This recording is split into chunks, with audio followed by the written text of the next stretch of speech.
Peuple de Dieu, shalom, shalom. Une fois de plus chez vous, le révérend pasteur Max Gongala à votre service. Et je bénis le Seigneur qui a permis à ce que nous puissions encore nous retrouver. Nous rendons grâce à Dieu parce qu'il a gardé chacun de nous en vie. Et aujourd'hui, nous aimerions aborder un sujet d'éthique, un sujet moral, et que j'ai intitulé « Et si c'était le Seigneur Jésus ?» Et si c'était le Seigneur Jésus.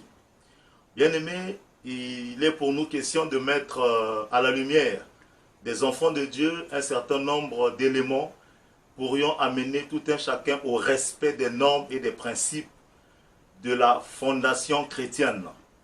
Pourquoi? Parce qu'il se lie, je parle de la réalité que j'ai vue à Brazzaville, je parle de ce que j'ai constaté à Kinshasa, des hommes de Dieu, des mandatés de Dieu, qui se permettent d'organiser des tribunes avec nos frères musulmans autour des thèmes non édifiants, autour des thèmes qui ne profitent à personne et qui, au final, ont pour conséquence la dégradation morale. Bien aimé, vous savez, en amont, il est question pour nous d'amener tout un chacun à comprendre le pourquoi de ces débats et s'avantage à qui, et si ça n'a pas d'avantage, pourquoi continuer? Est-ce qu'on ne peut pas simplement rentrer dans le respect? Ceci dit, avant de commencer, nous allons remercier notre Dieu. Tendre Père, nous te disons merci. Merci Seigneur pour ce privilège encore. Merci pour ce peuple que tu as disposé pour suivre cette émission. Merci Seigneur parce que tu seras avec nous et que le Saint-Esprit va nous assister. Accorde-nous ta faveur au nom puissant de Jésus. Amen. Bien-aimés dans le Seigneur, nous vous disons une fois de plus shalom et merci de disposer de votre temps pour nous recevoir chez vous à la maison. Et comme nous l'avons dit, le grand thème de notre chaîne, c'est la souveraineté de Christ. Ce n'est pas l'homme qui parle, c'est Dieu qui parle. Et tout le long de l'existence de cette chaîne, nous ne laisserons pas le temps à l'homme d'avoir un avis humain parce que ce qui vient de l'homme produit la mort. Ce qui vient de Dieu donne la vie. Et donc, bien aimés, nous savons tous que l'histoire de la foi chrétienne, l'histoire de la genèse de l'islam, au fondement, c'est notre père de la foi, Abraham. Abraham est le père d'Ismaël, Abraham est le père d'Isaac. Les deux enfants sont nés, l'un de la volonté permissive de Dieu et l'autre de la volonté parfaite. Et ce qui est évident et sûr, c'est que Ismaël a reçu la bénédiction de Dieu. Isaac en a reçu de la part de son père Abraham. Et vous remarquerez que pour tous ceux qui sont en train de rentrer dans l'incompris, c'est qu'à la mort d'Abraham, les deux fils étaient présents pour enterrer leur père à Makopela. Et pour votre gouverne, Ismaël et Abraham, ce sont les fils de l'alliance de sang d'Abraham. Parce que pour le besoin de l'histoire, Ismaël n'a jamais été un incirconcis. Ismaël a été circoncis à l'âge de 13 ans. Et je crois que pour ceux qui veulent bien noter, vous pourriez le lire sans se tromper dans Genèse chapitre 17 au verset 25. Et là-bas, on nous précise que Abraham et Isaac et Ismaël ont été pratiquement circoncis au même moment. Lorsque Ismaël avait 13 ans, 14 ans, il est passé par la circoncision. Et donc aujourd'hui, nous assistons à ces hommes de Dieu qui ne respectant pas le principe chrétien qui nous interdit le débat de rue.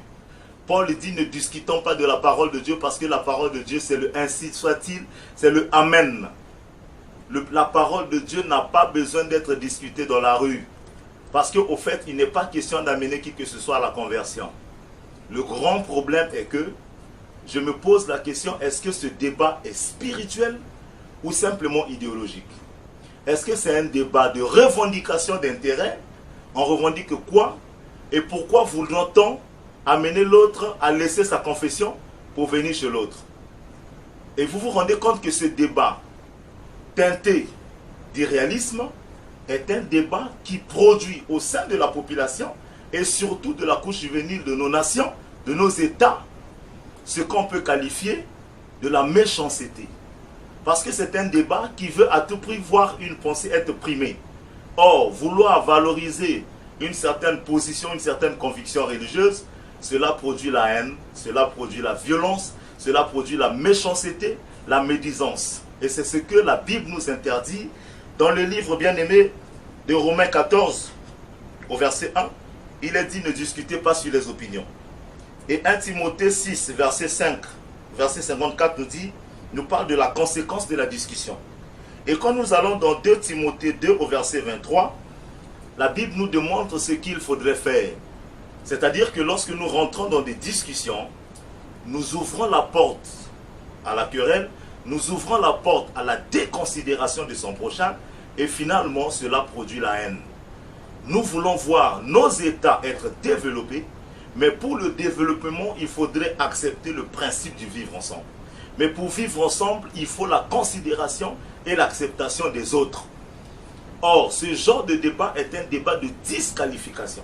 Ce débat n'a rien à voir avec la spiritualité. Et moi, je pense que les autorités de nos États, les autorités politiques devraient interdire de telles émissions pour la simple raison que ce sont des émissions qui incitent à la violence, qui incitent à la haine. Ce genre de conférences organisées dans les coins de rue n'honorent pas le Dieu que nous prions, n'honorent pas le Dieu que nous servons. Et ceci dit, nous demandons donc à nos bien-aimés pasteurs, prophètes, évangélistes, qui acceptent ce genre de débat, de se rendre compte qu'ils ont été mandatés pour un but. Ils n'ont pas été appelés pour discuter dans la rue. Ils n'ont pas été appelés pour aller chercher querelle. Ils n'ont pas été appelés pour vouloir prendre ceux qui sont convaincus qu'à l'islam il y a la vérité, de devenir chrétien, laissez-les dans leur position. De la même manière que l'homme a une date de naissance, de la même manière que nous sommes venus au monde un jour, et c'est de la même manière que la conversion vient. Il y a un temps pour accepter Christ, il y a un temps pour avoir été mondain, et donc laissez le temps au temps.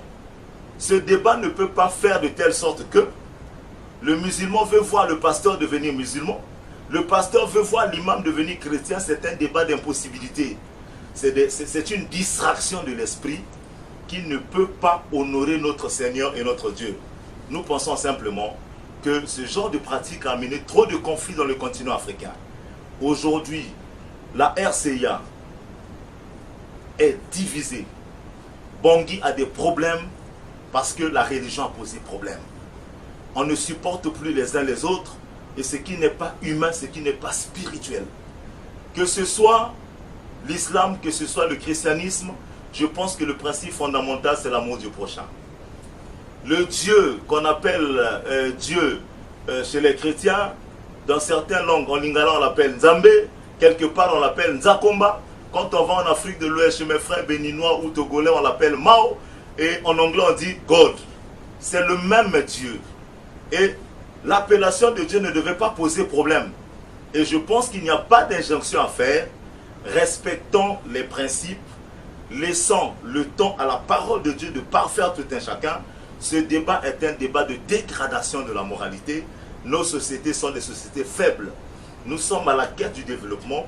Et pour qu'il y ait développement, l'Église a un rôle à jouer. Et le rôle de l'Église, il est primordial. Ne nous dévions pas de ce que Dieu nous appelait. Nous avions une mission. On est mandaté parce qu'on a une mission à accomplir. Jésus et Mahomet n'ont pas été appelés de la même manière. Ils n'ont pas été appelés pour les mêmes missions. Jésus a été appelé pour accomplir la rédemption. Adam ayant perdu la position, le Seigneur Jésus-Christ a été mandaté pour ramener la chose perdue à sa véritable place. Et quant à l'islam, bien-aimé, ils n'ont pas vécu les mêmes périodes ni les mêmes époques. Ce qui fait que, bien-aimés, nous sommes appelés à respecter la position de tout un chacun. Si pour l'islam, Mahomet est prophète, disons Amen et considérons cela comme tel. Si pour le chrétien, Jésus-Christ est le Messie, acceptons cela comme tel sans pour autant chercher à ce qu'il y ait querelle demain. Bien-aimé, Jésus a dit à Pierre, ce n'est pas la chair et le sang qui t'ont révélé que je suis le Messie, mais c'est l'Esprit de mon Père. Ça veut dire que nous avons ici affaire à une révélation qui ne se discute pas. La vérité de la parole de Dieu n'est pas étalée dans la rue comme une marchandise. L'évangile a pour mission de nous préparer au salut. Et donc à cela, bien-aimés, nous exhortons les hommes de Dieu, nous exhortons nos frères musulmans d'agir pour le bien de la mission qui leur a été confiée. Allah vous appelez pour une mission donnée. Christ nous a choisis pour une mission donnée. Faisons l'œuvre de Christ sans rentrer dans des débats de confusion qui n'honorent personne. Ce sont des débats de dégradation, ce sont des débats qui détruisent la société, ce sont des débats qui ôtent la considération de l'humain, ce sont des débats de perte d'amour. Développons le vivre ensemble, acceptons les uns les autres, chacun n'a qu'à rester dans sa position. Si le chemin que j'ai choisi de servir Jésus, parce que par détermination et par définition, je suis tellement convaincu que Jésus-Christ est Seigneur, rien ne me changera cette conviction et je vivrai avec. Si à côté de moi, il y a un bien-aimé qui est convaincu que l'islam c'est le chemin de son salut, pourquoi ne pas l'accepter comme tel? En tout cas, bien-aimé, c'était une contribution personnelle qui ne devait pas susciter débat, mais j'aurais souhaité que les autorités comprennent que ce genre de meeting qui se tient dans les coins de rue sont à annuler et à interdire, parce que demain, nous aurons une société divisée, demain, nous aurons une société de parti pris, demain, nous aurons une société des personnes qui manifestent la haine, parce que tout jeu amenant à la concurrence finit par la querelle, finit par la médisance, finit par la méchanceté. Que le Seigneur vous bénisse, vous qui avez eu l'occasion de suivre ce brin, ce petit mot, ce petit message, et que cela édifie chacun de nous. Rentrons donc dans un esprit tranquille pour comprendre qu'on n'a pas besoin de cela, on n'a pas besoin d'être divisé. Que le Seigneur vous bénisse. Shalom, shalom, les pères.